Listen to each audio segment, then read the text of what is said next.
إذن هي طبيعة البشر، لن تقبل الحقيقة إلا إذا ما قدمت لها البرهان. لم يصدقوننا عندما قدمنا لهم تحليلاتنا عن مباراة كرة القدم التي جرت بين فريقي برشلونة وريال مدريد، بحجة أن لا حجة ولا برهان على ذلك.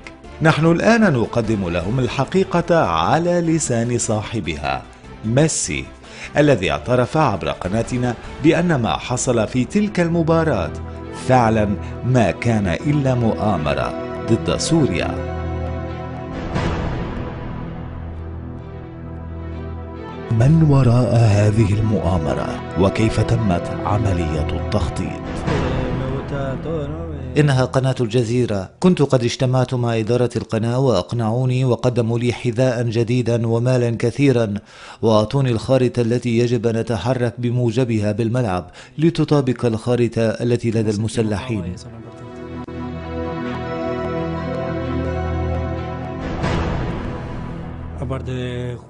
هم كثر: بيكي، إنيستا، وحارس المرمى فالديز، أبيدال أيضا. بيول رفض بالبداية ولكن أقنعناه بالنهاية وأعطيناه حصة كبيرة من المال، ولكن الحق يقال بأن المدرب غاديولا لم يكن يعرف عن هذا الشيء نهائيا إلا عندما كشفتنا قناة الدنيا.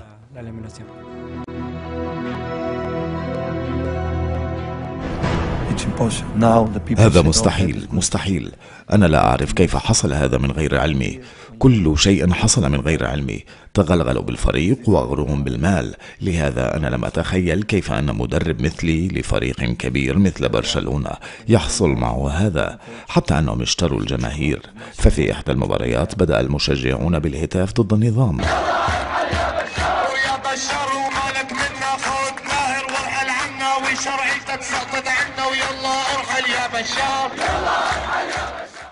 هذا شيء غريب وصعب. فعلا هذه مؤامرة كبيرة على النظام في سوريا. أنا أعرف هذا، فعلا أعرف هذا.